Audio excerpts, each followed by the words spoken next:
This video is brought to you in collaboration with WoWhead.com.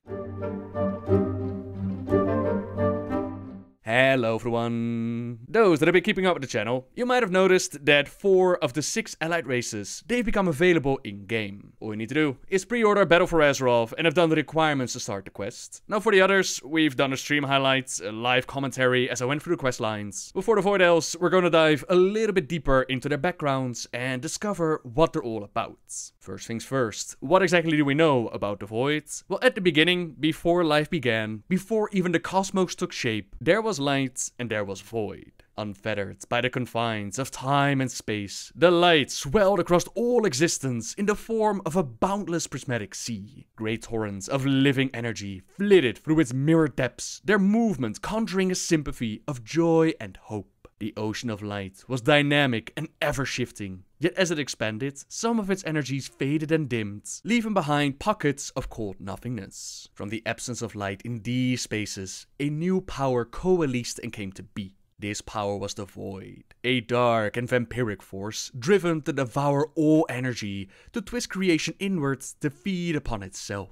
The Void quickly grew and spread its influence, moving against the flowing waves of light. The mounting tensions between these two opposing yet inseparable energies, they eventually ignited a series of catastrophic explosions, rupturing the fabric of creation and birthing a new realm into existence. In that very moment, the physical universe was born. The energies of the light and the void exploded together. That is what gave life to the universe that we know, including some of its most powerful beings. The duality of void and light, that's probably best shown within the Naru, and while some say that their holy form is how they're supposed to be, others say that's actually their void side that is their true nature. The Holy Naru, they've helped Velen and the Draenei escape from Argus and the Legion, but we've also seen Zera try to enforce the light upon Illidan. So good or evil is kinda subjective matter when it comes to these beings, all about the intent. Well still, I personally rather have the purifying light at my side, rather than the endless hunger of the void. Now when a Naru is weakened or falls ill, for example when the Blood Elves started to drain the Naru Mu'uru of its holy light, they'll turn to the void and if pushed further, they'll become a void god. Mu'uru became Entropius, a being we were forced to defeat, but with time, a Naru can heal and return to its holy state. That's a bit of background as to how the Void came to be, and we'll explain more later on. Now in the current time period, during the Nightborn recruiting questline, we discover that Liadrin is recruiting the Nightborn for the Horde and invites them to visit Silvermoon. Not only Philistra and the Nightborn made their way to Silvermoon, Alleria Windrunner also journeyed back home. But times have changed, and her former people, the High Elves, are now known as the Blood Elves, and they had to deal with a whole lot of trouble while she was away. She hasn't just come to Silvermoon out of love for this city, she also bears an offer from High King Anduin Wrynn. They don't disclose exactly what the offer is, but I think it's safe to assume that Anduin is trying to recruit the Blood Elves into the Alliance, and Lor'themar is not having it. I come bearing an offer from High King Anduin Wrynn. I had hoped your visit was motivated by a love for Silvermoon. Instead, you come at the behest of the Alliance's Boy King. How disappointing. Cutting words, Lor'themar.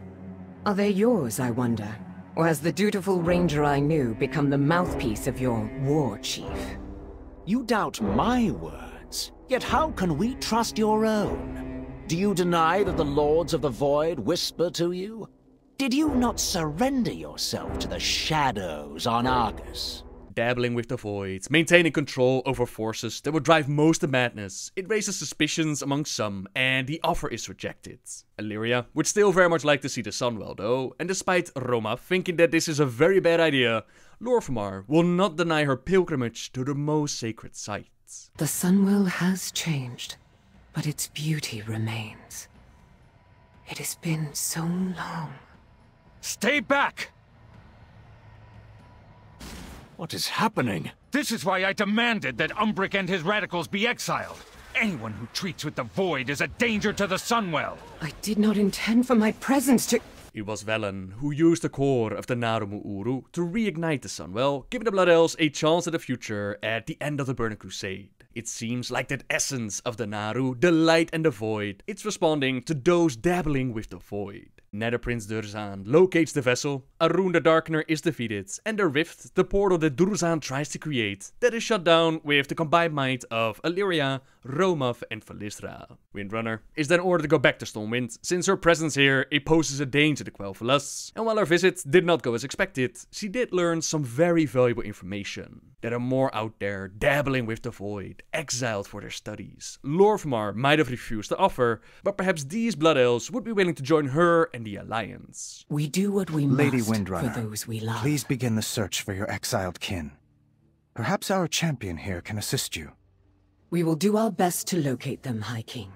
Alleria Windrunner was not always infused with the Void like that. Once upon a time, she was actually a ranger captain for the High Elves and member of the Alliance of Lor'themar. Her journey, together with Turalyon, that would take them away from their home world, their people and their son Arator, as they joined the Army of the Light in their war against Sargeras and the Legion. Where Turalyon was already devoted to the light and under Zera's guidance kept on following that path, Alleria did her best to join him, but her destiny was not to walk in the light, rather to embrace the shadow. Her first contact with these dark forces was when they raided a small Legion prison world. A living avatar Shadow was able to wrap its incorporeal hand around Alleria's throat and slam dark magic into her mind, trying to kill her. Only an instant passed before she called down the light upon her attacker, but in that moment, when the touch of Shadow had been upon her, her mind was transported elsewhere. She saw visions of herself walking upon the surface of Argus. A vision where she stood in front of the Emerald Star and felt its terrible warmth on her face, it reaching out to her and begging for help.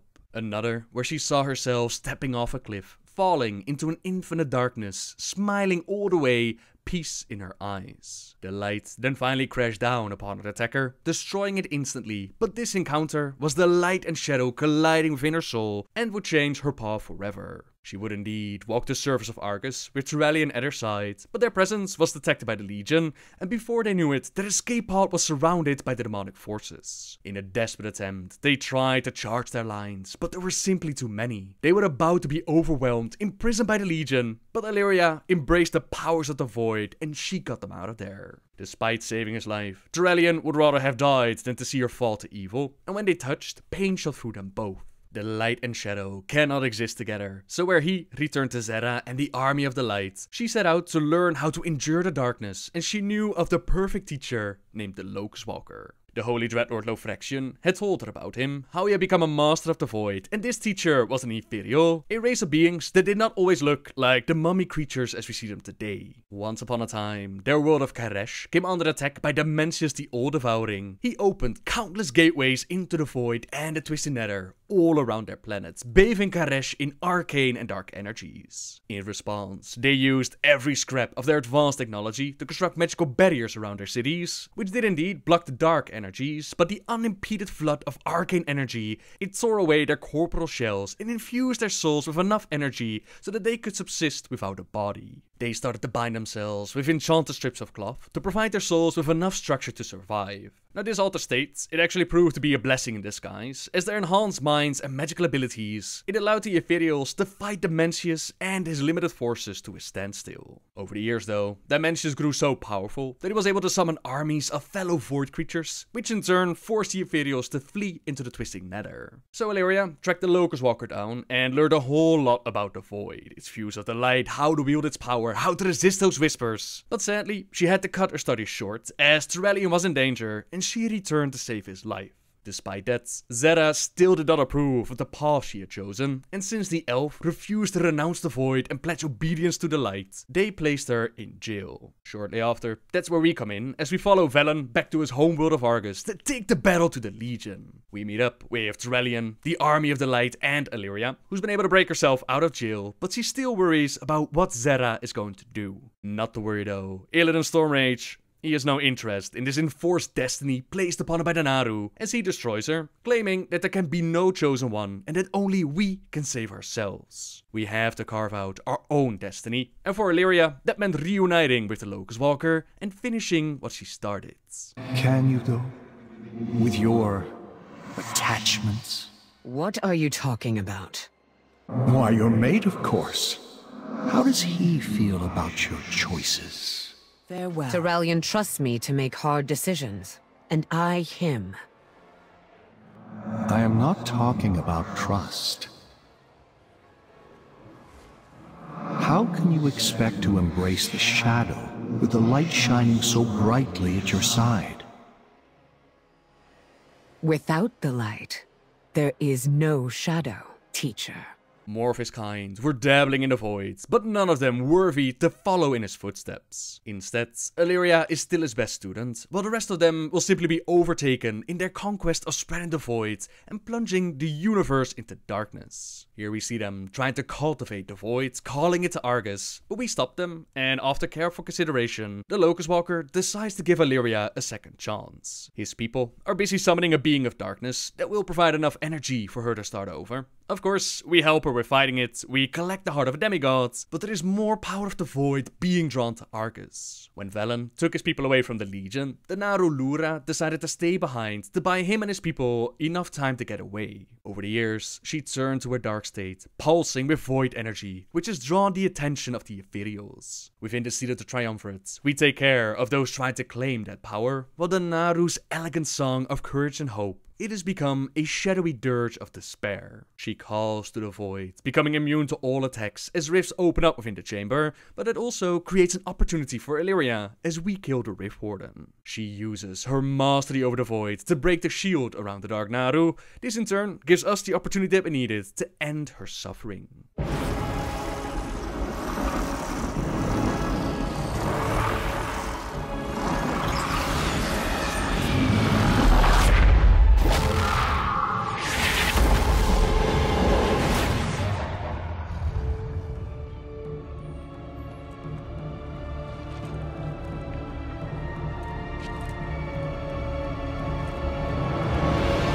You survived.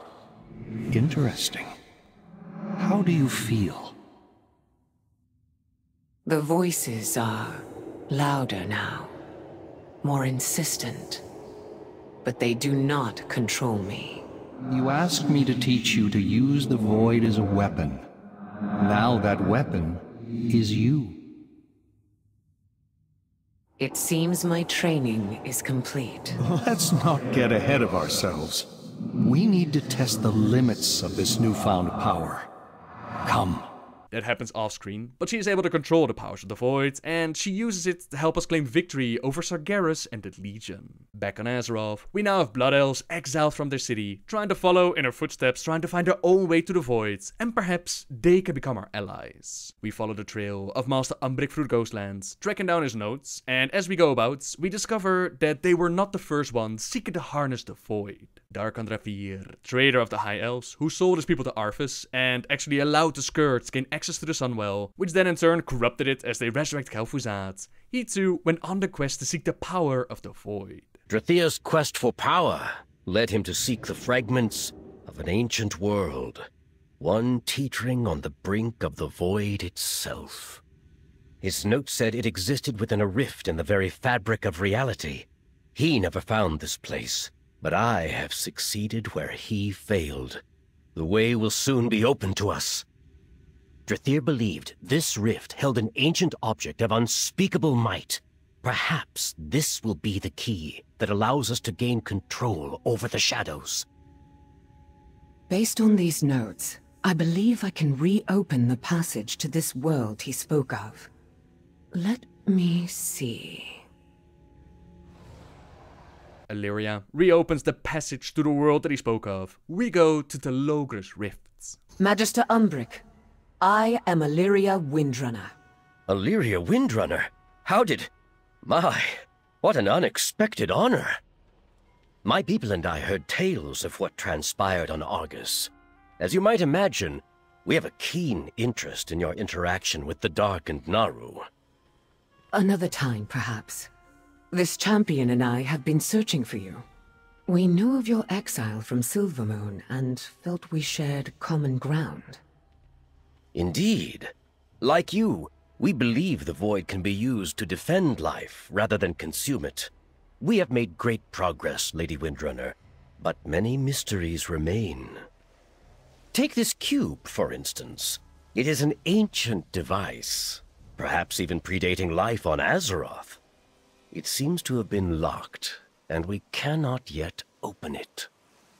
Careful, Umbric. Answers to such mysteries often come at a price. Look out! At last, the future I foresaw has come to pass. Thank you for opening the way. Show yourself! Who are you? Names are of little consequence. The more interesting question is, what shall you become? Over here! My people were reshaped by the Void, stripped of the limitations of flesh.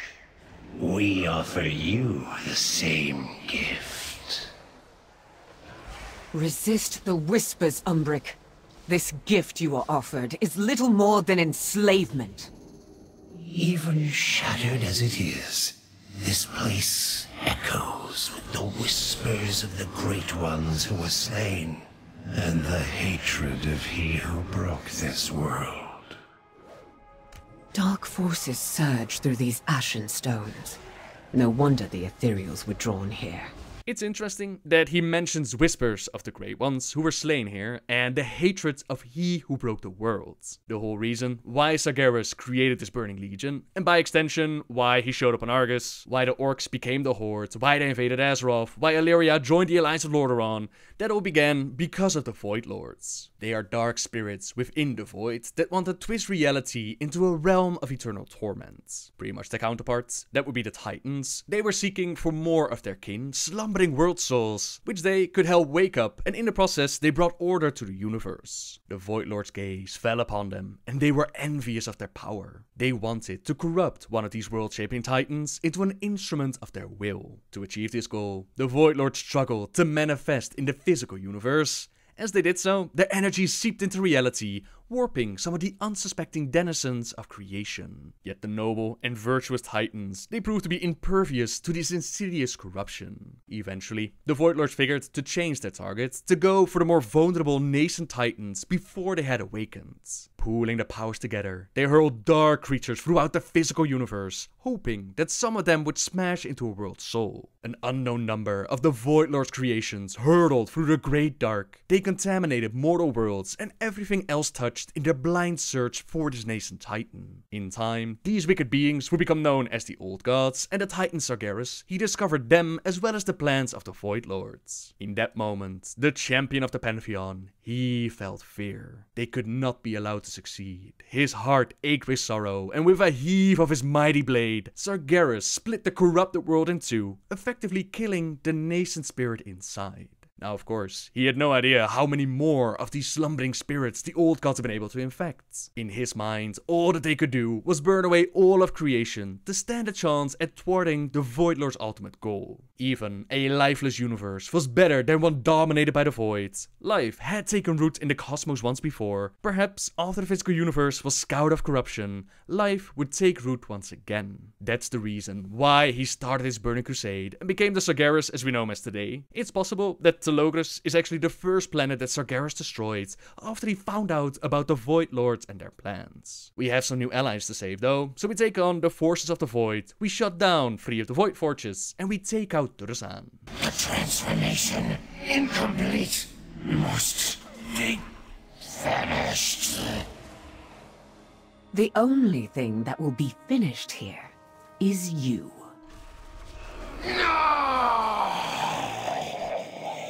Alleria, champion. My people are free, but we have been changed. And the voices.